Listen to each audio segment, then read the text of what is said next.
Donald Trump is ransacking the United States and the American people, and I don't see people talking about it the way that it needs to be talked about.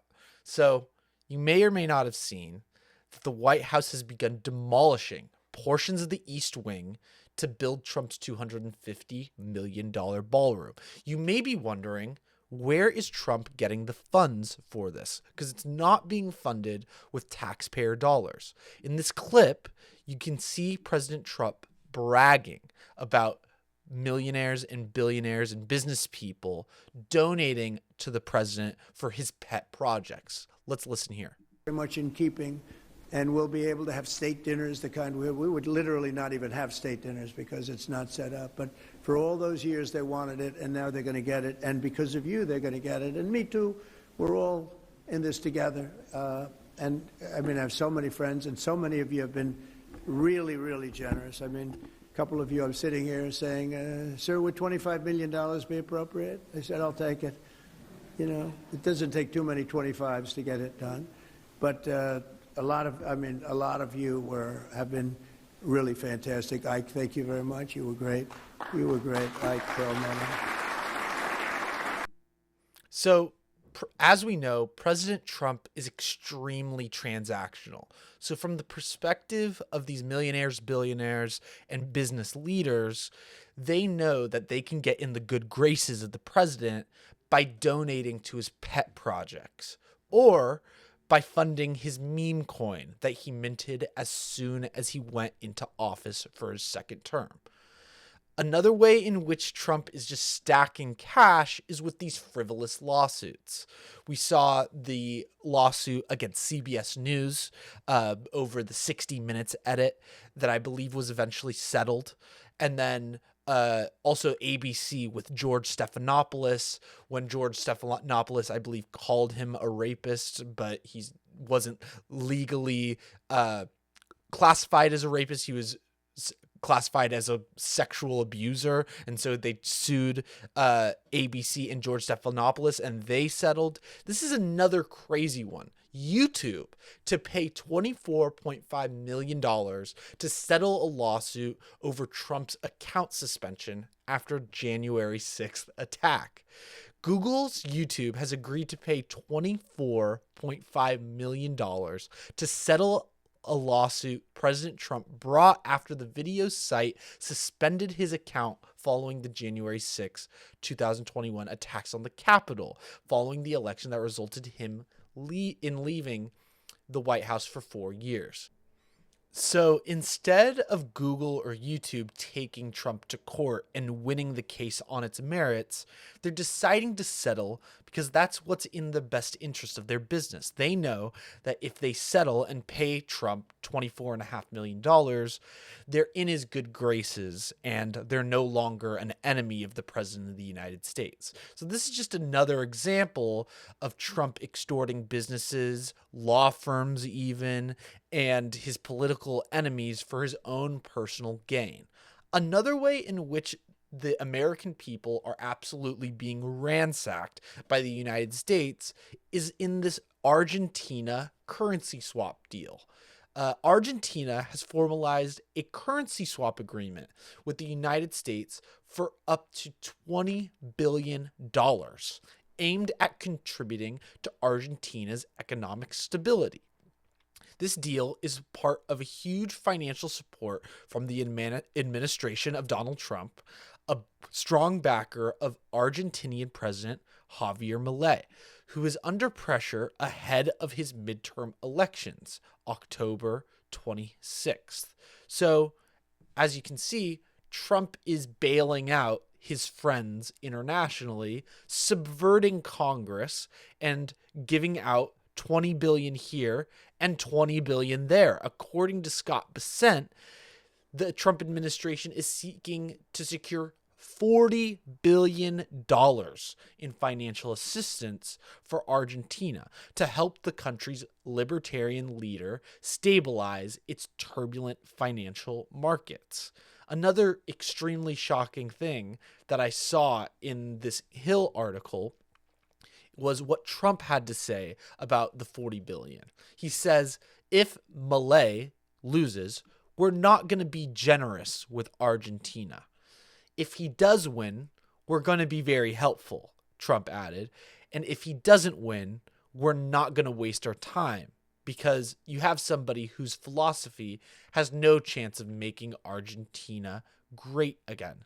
So basically, Trump's support of the Argentinian people and Argentina as a whole is contingent on Milei staying in power.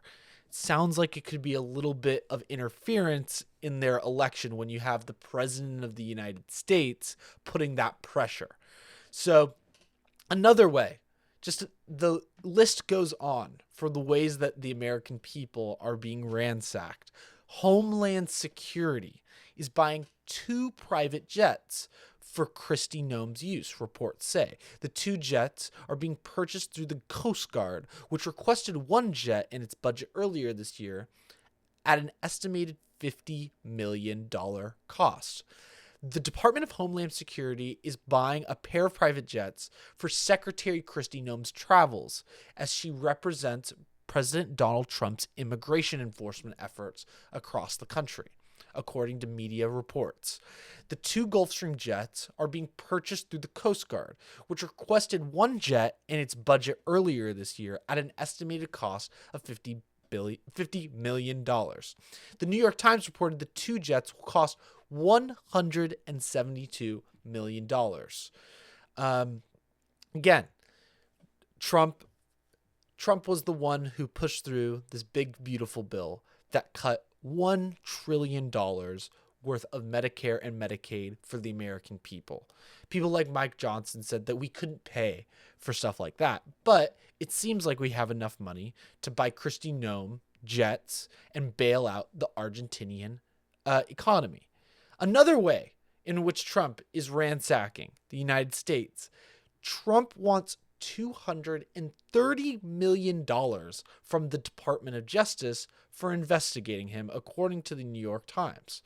President Trump has demanded that the Department of Justice pay him a whopping $230 million in compensation for criminal investigations of him dating to before his first term in the White House and afterward, the New York Times reported on Tuesday. The Times noted that any potential settlement might have to be approved by federal officials whom he has appointed during his second term.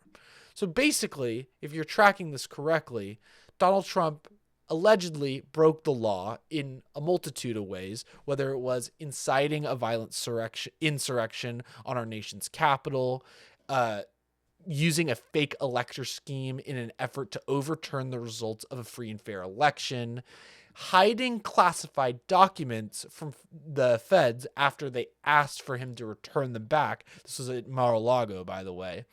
And for all of those illegal actions, Donald Trump wants the Department of Justice to pay him for the hassle that he's been put through.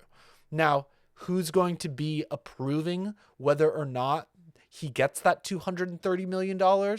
His own appointees. So, again, no input from Congress. There wouldn't be in a case like this, but yet another example of Trump ransacking the American people. Like I said before, the nonpartisan Congressional Budget Office estimated that the One Big Beautiful Bill Act will cut federal spending on Medicaid and children's health insurance programs benefits by $1.02 trillion, due in part to eliminating at least 10.5 million people from healthcare programs by 2034. So there's enough money for Kristi Noem's jet. There's enough money to bail out Argentina. There's enough money to give the President of the United States from the Department of Justice because he inflicted emotional damage or hassle via the criminal lawsuits that he was confronting. But there isn't enough money for people's health care. I think his name is Brian Schatz. He puts it perfectly in the C-SPAN clip. Let me show you. 2 points. The first thing is that this is not about money. there is enough money to bail out Argentina with $20 billion. There is enough money to purchase a brand new aircraft for $173 million for the Homeland Security Secretary. There is enough money to renovate the White House Ballroom. What there's not enough money for under this Republican government is you. There's not enough money for you. And it is astonishing to me that the party in charge of the government literally won't show up to work during the second longest shutdown in American history. House Republicans have been gone for more than a month. More than a month. They've worked 2 weeks out of the last 3 months. Nice work if you can get it. Great point. I think it also should be reminded that this is all happening in the backdrop of a government shutdown where Republicans in Congress refuse to extend ACA subsidies. And so now they're shutting down the government. Federal workers aren't being paid. People can't get small business loans. People can't fill out an application to get a passport. The government shut down, yet all of these Trump pet projects have enough money to be funded. I thought this was another really good tweet that just sums it all up. Are you telling me we can spend $40 billion on Argentina, $1 billion on Trump's Qatari jet? Remind you, the jet has to be retrofitted, so that's where that $1 billion figure comes from. $250 million on Trump's ballroom, $150 million on Trump's golf course or golf endeavors, $520 million on Trump's National Guard deployments, $172 million on Kristi Noem's jets, but we can't spend a penny on lowering our healthcare premiums. That's exactly what's happening. That is the Republican economic plan. That is, spend all the money you can to make Trump happy and on his pet projects and making sure that he's living a lavish life while lower and middle class Americans see their healthcare premiums skyrocket as a result of the One Big Beautiful Bill Act. So I'm going to leave it there. Please leave a like, please share, please subscribe, and I'll be back with another video.